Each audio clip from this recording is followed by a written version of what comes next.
Hello class, welcome to ಇವತ್ತಿನ class ಏನು ಅಂತಂದರೆ ಕನ್ನಡ ಅಕ್ಷರಮಾಲೆ ಬಗ್ಗೆ ತಿಳ್ಕೊಳ್ಳೋಣ. ಅದರಲ್ಲಿ ಕನ್ನಡ ಅಕ್ಷರಮಾಲೆ ಎಷ್ಟು ಭಾಗ ಮಾಡ್ತಾರೆ, ಏನೇನು ಅಂತ ತಿಳ್ಕೊಳ್ಳೋಣ. ಬನ್ನಿ ಇವಾಗ ಕ್ಲಾಸ್ ಸ್ಟಾರ್ಟ್ ಮಾಡೋಣ. ಈಗ ಮೊದಲನೇ ಕನ್ನಡ ಅಕ್ಷರಮಾಲೆ. ಕನ್ನಡ ಅಕ್ಷರಮಾಲೆನ 2 ಭಾಗಗಳಾಗಿ ವಿಂಗಡಿಸ್ತಾರೆ. ಯಾವುದ್ಯಾವುದು? ಸ್ವರಗಳು ಮತ್ತು ವ್ಯಂಜನಗಳು. ಸ್ವರಗಳಲ್ಲಿ ಮತ್ತೆ 3 ಭಾಗ ಮಾಡ್ತಾರೆ, 3 ವಿಧಗಳಾಗಿ ವಿಂಗಡಿಸ್ತಾರೆ. ಯಾವ್ದ್ಯಾವುದು? ರಸ್ವಸ್ವರ, ದೀರ್ಘಸ್ವರ, ಯೋಗವಾಹಕಗಳು. ರಸ್ವಸ್ವರ ಅಂದರೆ ಏನು?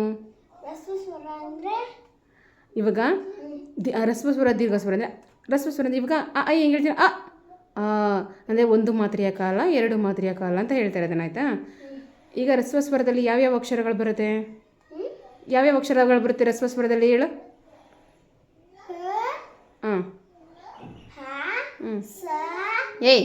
ಅಕ್ಷರಗಳು ಹೇಳಮ್ಮ. ರಸ್ವಸ್ವರದಲ್ಲಿ ಯಾವ್ಯಾವ ಅಕ್ಷರಗಳಿದೆ? ಆ, ಇ, ಉ, ರು, ಎ, ಓ. ಈಗ ದೀರ್ಘಸ್ವರ. ದೀರ್ಘಸ್ವರದಲ್ಲಿ ಯಾವ್ಯಾವ ಅಕ್ಷರಗಳಿದೆ?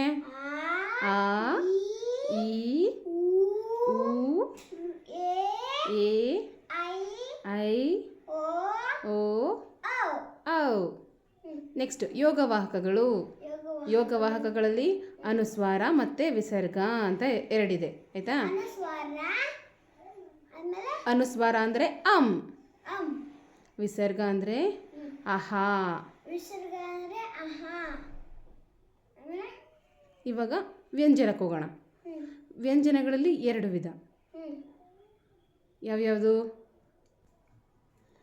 ಮೊದಲನೇದು ವರ್ಗೀಯ ವ್ಯಂಜನ, ಎರಡನೇದು ಅವರ್ಗೀಯ ವ್ಯಂಜನ. ಫಸ್ಟ್ ವರ್ಗೀಯ ವ್ಯಂಜನ ನೋಡೋಣ. ವರ್ಗೀಯ ವ್ಯಂಜನದಲ್ಲಿ ಎಷ್ಟು ವಿಧ ಇದೆ, ಎಷ್ಟು ಭಾಗ ಮಾಡಿದ್ದಾರೆ ವರ್ಗೀಯ ವ್ಯಂಜನನ? ಕೆಳಗೆ ಬಮ್ಮ, ಕೆಳಗೆ ಬಾ, ಇಲ್ವಾ? ಅಲ್ಪಪ್ರಾಣ, ಮಹಾಪ್ರಾಣ, ಅನುನಾಸಿಕಗಳು. ಈಗ ಅಲ್ಪಪ್ರಾಣ ಅಂದ್ರೆ ಏನು? ಅಂದರೆ ಕಡಿಮೆ ಉಸಿರು ತಗೊಂಡು ಹೇಳುವಂಥದ್ದು. ಅದ ಕಡಿಮೆ ಉಸಿರು ಸಾಕು. ಮಹಾಪ್ರಾಣ ಅಂದರೆ ಜಾಸ್ತಿ ಉಸಿರು ತಗೊಂಡು ಹೇಳ್ಬೇಕು, ಸರಿನಾ? ಈಗ ಅಲ್ಪ ಪ್ರಾಣದಲ್ಲಿ ಯಾವ್ಯಾವ ಅಕ್ಷರಗಳಿದೆ?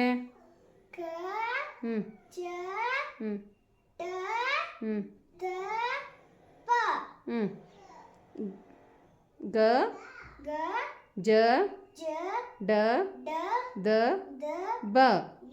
ಅದು ಅಲ್ಪ ಪ್ರಾಣದ ಅಕ್ಷರಗಳು. ನೆಕ್ಸ್ಟ್ ಮಹಾಪ್ರಾಣದಲ್ಲಿ ಯಾವ್ಯಾವ ಅಕ್ಷರಗಳಿದೆ?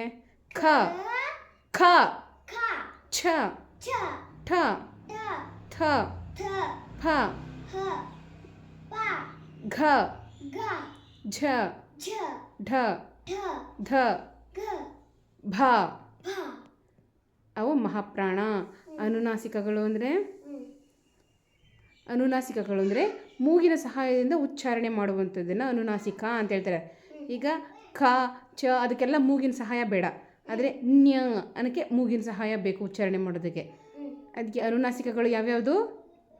ನ್ಯ, ನ್ಯ, ನ, ನ, ಮ. ಇದು ಅನುನಾಸಿಕಗಳು.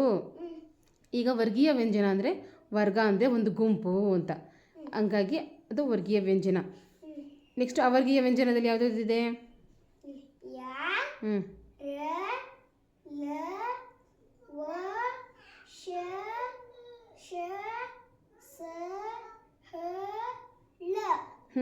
ಅದನ್ನು ಅವರ್ಗೀಯ ವ್ಯಂಜನ ಅಂತ ಯಾಕೆ ಹೇಳ್ತಾರೆ? ಯಾಕಂದರೆ ಅದು ಒಂದು ಗುಂಪಾಗಿ ಇರೋದಿಲ್ಲ, ಒಂದು ಗುಂಪಿಗೆ ಸೇರೋದಿಲ್ಲ.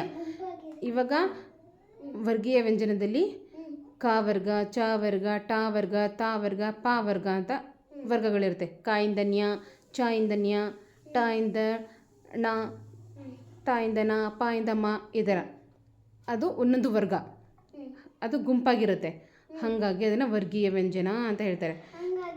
ಇದು ಯ, ರ, ಲ, ವ, ಶ, ಸ, ಹ, ಳ. ಇದು ಯಾವುದೇ ಮಹಾಪ್ರಾಣ ಆಗಲಿ ಯಾವುದೂ ಇರಲ್ಲ, ಯಾವುದೇ ಗುಂಪಿಗೆ ಸೇರಲ್ಲ. ಇದು ಅವರ್ಗೀಯ ವ್ಯಂಜನ. ಇವತ್ತಿನ ಪಾಠ ಇದೆ.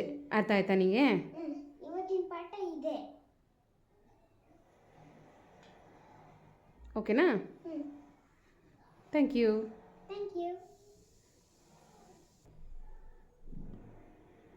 ಇವತ್ತಿನ ಪಾಠ ನಿಮಗೆ ಮಕ್ಕಳಿಗೆ ಇಷ್ಟ ಆಗಿದರೆ ನನ್ನ ಚಾನಲ್ನ ಸಬ್ಸ್ಕ್ರೈಬ್ ಮಾಡ್ಕೊಳ್ಳಿ. ಈ ವಿಡಿಯೋಗೆ ಒಂದು ಲೈಕ್ ಮಾಡಿ. ಎಸ್ಪೆಷಲಿ ತಾಯಂದರು ದಯಮಾಡಿ ಮಕ್ಕಳಿಗೆ ಕಲಿಸಿ. ಕನ್ನಡನ ಎಲ್ಲ ಸ್ಕೂಲಲ್ಲೂ ಇಷ್ಟು ನೀಟಾಗಿ ಹೇಳ್ಕೊಡ್ತಾರೆ ಅನ್ನೋದು ಗೊತ್ತಿಲ್ಲ, ಬಟ್ ಬೇಸಿಕ್ಕಿಂದ ಕಲಿಸ್ಕೊಡ್ರಿ. LKG UKG ಇಂದನೇ ನೀಟಾಗಿ ಕಲಿಸ್ಕೊಟ್ರೆ ಕನ್ನಡ ಅಕ್ಷರಮಾಲೆ ಆಗಲಿ, ಕನ್ನಡದ ಬಗ್ಗೆ ಆಗಲಿ ಎಲ್ಲ ನೀಟಾಗಿ ಗೊತ್ತಾಗುತ್ತೆ. ಸೊ ಈ ವಿಡಿಯೋ ಇಷ್ಟ ಆಗಿದರೆ ದಯವಿಟ್ಟು ಲೈಕ್ ಮಾಡಿ. ಈ ವಿಡಿಯೋನ ನಿಮ್ಮ ಫ್ಯಾಮಿಲಿ ಆ್ಯಂಡ್ ಫ್ರೆಂಡ್ಸ್ಗೂ ಶೇರ್ ಮಾಡಿ. ನಮ್ಮ ಚಾನಲ್ನ ಸಬ್ಸ್ಕ್ರೈಬ್ ಮಾಡ್ಕೊಳ್ಳಿ. Thank you.